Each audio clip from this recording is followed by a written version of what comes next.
Hello aspirants, general science chemistry के under हम cover कर रहे थे यूनिट नंबर 12 जो कि है energy sources, fuels, combustion and flames. यहाँ तक की चीज़ें हम पढ़ चुके हैं, प्लस फॉसिल फ्यूल्स भी हम कवर कर चुके हैं। आज की वीडियो इस यूनिट का लास्ट पार्ट होगा जिसमें कंबशन एंड फ्लेम्स, इन दोनों चीज़ों को हम पढ़ेंगे।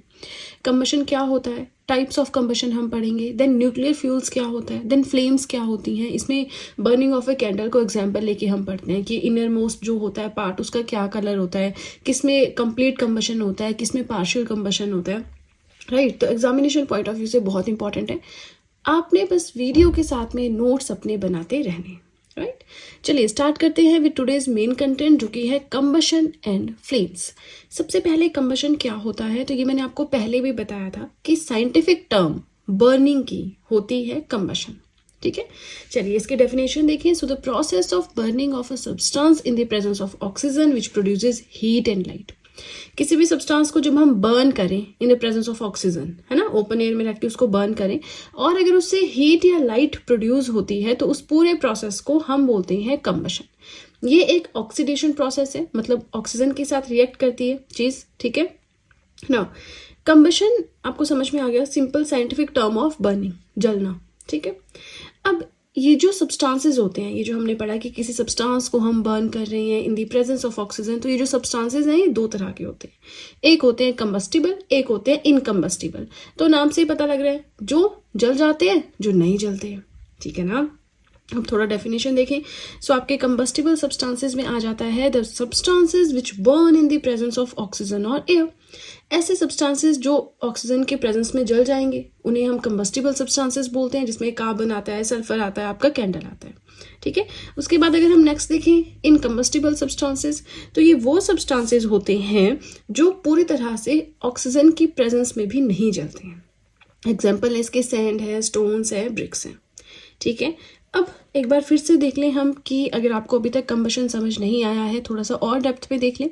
ये एक केमिकल प्रोसेस है, ठीक है, जिसमें एक सब्सटेंस रिएक्ट करता है बहुत जल्दी ऑक्सीजन के साथ और हीट प्रोड्यूस करता है। So combustion is a chemical process in which a substance reacts rapidly with oxygen and gives off heat. अब यहाँ पे दो टर्म्स आपको पढ़नी है, एक तो ये कि ऑक्सीडाइजर क्या होता है, दूसरा ये कि फ्यूल क्या होता है, क्योंकि हम इनको आगे यूज करेंगे आगे की वीडियो में। उस टाइम फिर मैं आपको नहीं बताऊंगी ऑक्सीडाइजर क्या होता है, फ्यूल क्या होता है, ठीक है। अब जो सब्सटेंस जल रहा है ना, यहाँ पे जिस सब्सटेंस को हम जला रहे हैं इन द प्रेजेंस ऑफ ऑक्सीजन, तो वो सब्सटेंस है फ्यूल। ये सॉलिड भी हो सकता है, लिक्विड भी हो सकता है, गैसियस फॉर्म में भी हो सकता है।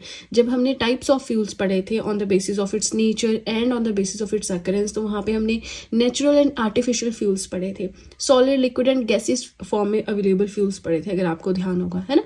तो ये जो सब्सटेंस जिसे हम जला रहे हैं that is known as a fuel, and ये जब जल रहा है in the presence of oxygen, ये रिएक्ट कर रहा है, तो इस ऑक्सीजन को हम बोलेंगे ऑक्सीडाइजर, राइट। और ये जो हीट आ रही है, अब ये जरूरी नहीं हीट आएगी, कई बार हीट एंड लाइट दोनों आती है, कई बार हीट एंड लाइट एक ही चीज आती है ना, हीट एंड लाइट एनर्जी, तो डिपेंड करता है। Then it results in flame, तो बन जाती है फ्लेम। फ्लेम क्या होती है वो तो फिर हमने आगे पढ़ना ही है आज की वीडियो में, है ना। चलिए अब आगे देखिए, तो कंबशन हम कहाँ पे करते हैं, कार मोटर्स में करते हैं, रॉकेट इंजन्स में करते हैं, और भी बहुत सारी मशीनरीज में होता है। किसी भी सब्सटेंस की कंबशन के लिए उसका इग्निशन टेम्परेचर शुड बी लो। अच्छा, इग्निशन टेम्परेचर की भी ना आपको अलग से डेफिनेशन मिल जाएगी, बट मुझे लगता है आप इसे ऐसे समझें कि जलने का टेम्परेचर। जैसे कागज़ है ना, आप उस पर माचिस से आग लगाएं या लाइटर से आग लगाएं, एकदम से जल जाएगा, मतलब उसका इग्निशन टेम्परेचर लो है। एकदम से आग लगाओ, एकदम से आग पकड़ता है, जल जाता है। आपका मिट्टी का तेल है, पेट्रोल है, उसमें आग डालते हैं, एकदम से जल जाता है ना।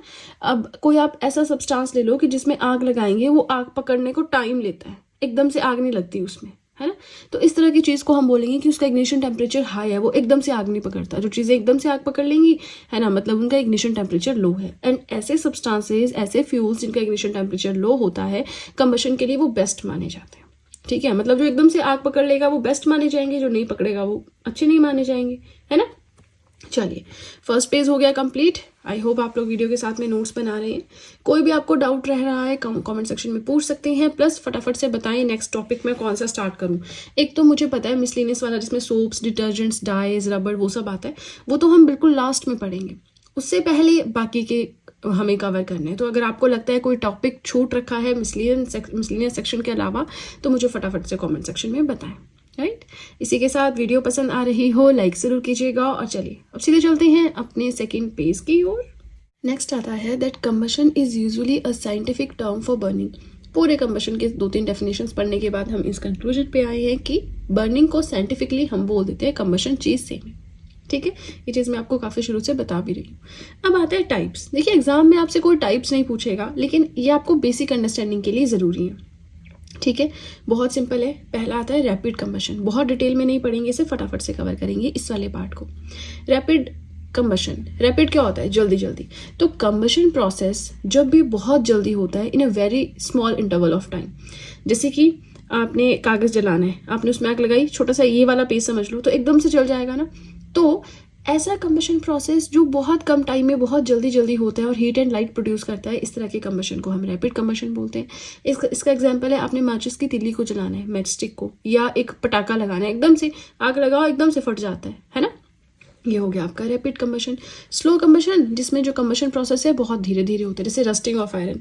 जंग लगता है ना लोहे में, लोहे के ट्रंक होते हैं, लोहे की चीज़ें होती हैं, तो कैसे लगता है? ऑक्सीडेशन होती है, पूरा हम पढ़ते हैं, बट धीरे धीरे, एकदम से 1 या 2 दिन में उस पर रस्टिंग नहीं होती है। फॉरेस्ट फायर्स एकदम से नहीं फैलती है, धीरे धीरे फैलती है। डाइजेशन हमारा होता है, रेस्पिरेशन है, ये सारे स्लो कंबशन। ऑटो कंबशन, ऐसा कंबशन प्रोसेस जिसमें आपको किसी एक्सटर्नल हीट की ज़रूरत नहीं होती। अच्छा, कागज़ जलाना है ना, तो आपको लाइटर लेना पड़ेगा, माचिस की तीली लेनी पड़ेगी, उससे आप जलाएंगे, तो आपको एक्सटर्नल कोई चीज़ चाहिए। इसमें कोई एक्सटर्नल चीज़ नहीं चाहिए। एक्सटर्नल हीट के अलावा ये ऑटो कंबशन खुद से होता है, जैसे कि बर्निंग ऑफ फॉस्फोरस, रख दो उसको ओपन एयर में, खुद से हो जाएगा, है ना। एक होता है एक्सप्लोजन, तो एक्सप्लोजन हम समझते हैं फटना, है ना। एक ऐसा बर्निंग प्रोसेस जो एक्सटर्नल प्रेशर लगा के होता है। इसमें आप पटाखे को जला रहे हो, फट तो वो एकदम से जाएगा, लेकिन उसको आपको जलाना पड़ेगा, है ना। बॉम्ब है, उसको आपको एक्सप्लोड करना पड़ेगा। ठीक है, नेक्स्ट आता है कंप्लीट कंबशन। तो कंप्लीट, इनकम्प्लीट, अच्छा ये दोनों बहुत ज़रूरी हैं। ठीक है, ये दोनों आपने ध्यान रखने हैं, ये क्योंकि बार बार आगे यूज होंगे। कंप्लीट कंबशन में आप समझ लो कि पूरी तरह से जल जाएगा सब्सटेंस, इनकम्प्लीट में पार्शियली जलेगा, आधा जलेगा। सो कंप्लीट कंबशन क्या होता है? ये अनलिमिटेड सप्लाई होती है एयर की, है ना। अनलिमिटेड माने खुली हवा है, खुली ऑक्सीजन है, अबंडेंस में अवेलेबल है, आप जितना मर्जी यूज करो, है ना।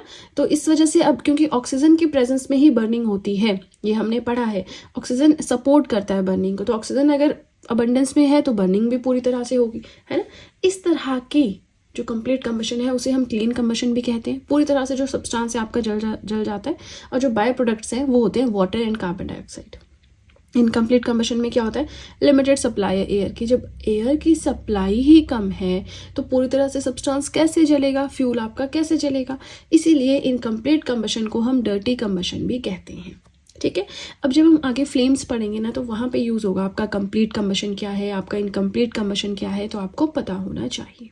ठीक है, अब देखिए इसी के साथ हमारा ये पेज भी होता है कंप्लीट। अगेन कोई भी डाउट हो कमेंट सेक्शन में पूछ सकते हैं। वीडियो पसंद आ रही हो लाइक ज़रूर कीजिएगा। इसी के साथ आप सब चाहें तो जीएस हैंड रिटन नोट्स भी परचेज कर सकते हैं, जिसमें history, polity, geography, economics, current affairs, art and culture, biology, ये सारी पीडीएफ्स आपको मिल जाएंगी। परचेज लिंक मैंने डिस्क्रिप्शन बॉक्स में दे रखा है। राइट, चलिए तो अब सीधे चलते हैं अपने थर्ड पेज की ओर। सो हम बात कर रहे थे इनकम्प्लीट कंबशन की। अब जब ऑक्सीजन की कमी होगी तो फ्यूल पूरी तरह से नहीं जल पाएगा, जिसकी वजह से बाय प्रोडक्ट्स क्या होंगे? Carbon monoxide and suit, suit माने राख। अब आपने याद रखना है कि यहाँ पे बाय प्रोडक्ट्स ऐश की फॉर्म में होते हैं। ऐश जो है राख की फॉर्म में होती है, जैसे एग्जांपल ले लिया बर्निंग ऑफ पेपर, है ना, पूरी तरह से नहीं जलेगा तो राख बन जाएगी। अब जो आपका कंप्लीट कंबशन है उसमें बाय प्रोडक्ट्स क्या होंगे? वाटर। इसमें क्या होंगे? ऐश, कार्बन मोनोऑक्साइड। ये क्वेश्चन भी एग्जाम में आता है। ठीक है, नेक्स्ट आता है रॉकेट फ्यूल्स। ये भी बहुत डिटेल में नहीं पढ़ना है, वैसे ही मोटा मोटा देख लेते हैं। रॉकेट फ्यूल्स का क्या कंसेप्ट है कि रॉकेट में जनरली ऐसे फ्यूल्स यूज होते हैं जिनकी हाई कैलोरीफिक वैल्यू हो। कैलोरीफिक वैल्यू जिसे फ्यूल वैल्यू भी कहते हैं, मतलब 1 ग्राम अगर आप फ्यूल जला रहे हो कितनी हीट प्रोड्यूस हो रही है ना। हमने पढ़ रखा है पहले, यहाँ इन डिटेल नहीं देखेंगे। सो हाई कैलोरीफिक वैल्यू हो या हाई फ्यूल वैल्यू हो, है ना, ऐसे फ्यूल्स हम यूज करते हैं रॉकेट में, जो खुद से जल जाए एकदम से, है ना, और बहुत ज़्यादा अमाउंट ऑफ हीट जो है वो प्रोड्यूस करें, जनरेट करें, क्योंकि रॉकेट्स को चलना है, आगे बढ़ना है, तो large amount of heat is required for that process, है ना। और ये जो फ्यूल्स होते हैं, रॉकेट फ्यूल्स में हम जो फ्यूल यूज़ करते हैं उसे फ्यूल नहीं बोलते हैं, हम उसे बोलते हैं प्रोपेलेंट। चलिए फिलहाल तो हम फ्यूल बोलेंगे अपनी अंडरस्टैंडिंग के लिए, बट वैसे जो टर्म यूज़ होती है वो होती है प्रोपेलेंट। अब रॉकेट में दो तरह के प्रोपेलेंट होते हैं, मतलब दो तरह के फ्यूल्स होते हैं, एक होता है लिक्विड, एक होता है सॉलिड। सॉलिड में आपका आ गया गन पाउडर, लिक्विड में आ गया liquid hydrogen, liquid paraffin, alcohol, liquid ammonia and kerosene. ठीक है, छोटा सा टॉपिक था, हो गया कंप्लीट। अगेन कुछ भी डाउट हो कमेंट सेक्शन में पूछ सकते हैं। टॉपिक्स के नाम जो बचते हैं फटाफट से मुझे कमेंट सेक्शन में बताएं। एक बार कंप्लीट हो गया देन मैं अगेन स्टार्ट नहीं करूँगी, बार बार मैं सेम चीज़ कहती हूँ, क्योंकि फिर फोकस दूसरे सब्जेक्ट पे हो जाता है, फिर से उसी माइंडसेट उसी के साथ फिर से नोट्स बनाना वो पॉसिबल नहीं होता। ठीक है, चलिए इसी के साथ आप सब चाहें तो मुझे इंस्टाग्राम पे फॉलो कर सकते हैं, आप सब चाहें तो मुझे टेलीग्राम अकाउंट पे ज्वाइन कर सकते हैं। इन दोनों चीज़ों का लिंक भी मैंने डिस्क्रिप्शन बॉक्स में दे रखा है। राइट, चलिए तो अब सीधे चलते हैं अपने लास्ट पेज की ओर। आज के इस यूनिट का लास्ट टॉपिक है फ्लेम्स एंड देन हमारी वीडियो कंप्लीट। फ्लेम्स क्या होते हैं? Visible part of a combustion reaction. Combustion क्या है? Scientific term of burning. तो जब किसी चीज़ को आप जला रहे हैं उस टाइम जो निकल रही है आग या हीट के फॉर्म में जो भी निकल रहा है उसे हम बोलते हैं फ्लेम। अच्छा, कागज़ जलाओगे तो वो जलेगा, है ना, तो उसमें कुछ आग सी लगेगी, साइड में कुछ लाइट सी होगी प्रोड्यूस, आग सी लगेगी, उस चीज़ को हम बोलेंगे फ्लेम। ठीक है, तो विजिबल पार्ट, ऐसा पार्ट कंबशन रिएक्शन का जिसे हम देख सकते हैं, that part is known as flames. अब जब कंबशन होता है उस टाइम पे फ्यूल ऑक्सीजन के साथ रिएक्ट करता है और प्रोड्यूस करता है a huge amount of heat energy. ठीक है, अब आता है understanding the flame of a candle. Candle यानी एक मोमबत्ती है, वो जलती है, तो उसकी जो फ्लेम होती है उसको हम एज ए आइडल यहाँ पे स्टडी करते हैं। अब देखिए जो वैक्स होता है कैंडल का, that is also a fuel actually. Wax माने ये जो इस तरह से होती है ना, आपकी जो मोमबत्ती होती है वो जलती है, तो ये जो वैक्स वाला पार्ट होता है इसे भी हम फ्यूल कंसीडर करते हैं, क्योंकि ये जलता जाता है क्योंकि एक्चुअल में वैक्स जलती है, आपके बीच में ये धागा होता है और ये धागा बाहर बाहर निकलता है। कैंडल में यही होता है ना कि जैसे ऊपर हमने आग लगा दी तो धागा नीचे नीचे नीचे नीचे आता रहेगा, क्यों? क्योंकि साइड वाली वैक्स जो है वो मेल्ट होती जा रही है और वो जो धागा सा होता है उसमें थ्रेड सा होता है वो नीचे नीचे तक चलता जाता है ना। अब ये है important examination point of view से बहुत ज़्यादा। 3 distinct colours of a flame, बड़े सिंपल से इसमें से आते हैं, है ना, जो इनर पार्ट है, मिडल पार्ट है एंड आउटर पार्ट है। 3 फ्लेम के पार्ट होते हैं। जैसे ये जल रही है आपकी फ्लेम, है ना, तो इसके 3 पार्ट्स होते हैं इस तरह से। उन तीनों पार्ट के बारे में हम पढ़ेंगे। सबसे पहले आपका इनर पार्ट आ गया, इनर मोस्ट पार्ट जो होता है, part closest to the wick, इसके बिल्कुल नज़दीक वाला जो पार्ट होता है। Least hot part of the flame, यहाँ से क्वेश्चन आ सकता है कि आपकी जो फ्लेम है उसमें 3 पार्ट्स होते हैं, तो सबसे कम गर्म पार्ट कौन सा होता है? जो सबसे अंदर वाला पार्ट होता है। ब्लैक पार्ट होता है, ये जो है ब्लैक कलर का होता है बीच वाला पार्ट, ठीक है ना। क्यों? क्योंकि इसमें अनबर्न पार्टिकल्स होते हैं कार्बन के। बर्निंग तो बाहर हो रही है, यहाँ पे कोई बर्निंग नहीं होती, ये गर्म भी नहीं होता, तो यहाँ पे अनबर्न पार्टिकल्स होते हैं कार्बन के। ये 2 पॉइंट्स आपने बिल्कुल रट लेने हैं। नेक्स्ट आता है मिडल पार्ट। मिडल पार्ट में क्या होता है?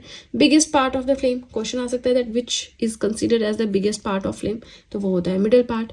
इसमें क्या कलर होता है? ऊपर वाले का ब्लैक होता है, इसका होता है yellow and orange. Luminous flame है, ये क्या करती है? लाइट एमिट करती है। जो आउटर पार्ट है वो लाइट एमिट नहीं करती, ये लाइट एमिट करती है। ये एक्सट्रीमली हॉट नहीं होती, यहाँ पे लिमिटेड सप्लाई होती है ऑक्सीजन की और यहाँ पे होती है इनकम्प्लीट कंबशन, यानी बाय प्रोडक्ट क्या होगा? Carbon monoxide and suit. Right, यहाँ पे ये 4 पार्ट्स हो गए, 4 चीज़ें हो गई, पॉइंट्स हो गए याद करने वाली।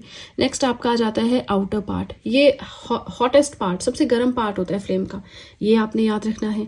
अब इसमें अनलिमिटेड सप्लाई होती है ऑक्सीजन की। अगर अनलिमिटेड सप्लाई है मतलब बहुत सारी ऑक्सीजन अवेलेबल है तो कंबशन भी कंप्लीट होगा। ब्लू कलर होता है इसका, नॉन ल्यूमिनस होती है, चमकदार नहीं होती, एमिट नहीं करती लाइट, है ना। तो यहाँ से बड़े सारे क्वेश्चन आते हैं, आपने ध्यान रखना है। ब्लू, येलो, ब्लैक, ठीक है। अब देखिए इसी के साथ हमारा आज का यूनिट हो गया कंप्लीट। नेक्स्ट कौन सा स्टार्ट करना है फटाफट से कमेंट सेक्शन में बता दें। इसी के साथ वीडियो पसंद आ रही हो लाइक ज़रूर कीजिएगा, चैनल को ज़रूर सब्सक्राइब करें, बेल आइकन को प्रेस करें सो दैट मैं जैसे ही कोई वीडियो अपलोड करूं सबसे पहले नोटिफिकेशन आपके पास पहुंचे। प्लस जो भी आपके फ्रेंड्स हैं जो भी गवर्नमेंट एग्जाम्स के लिए प्रिपेयर कर रहे हैं उनके साथ भी मेरे चैनल का लिंक ज़रूर शेयर करें so that in hand written notes का उन्हें भी कुछ फ़ायदा हो सके। तो चलिए फ्रेंड्स, आज के लिए इतना ही। अब हम मिलेंगे नेक्स्ट वीडियो में। So that's it and see you soon.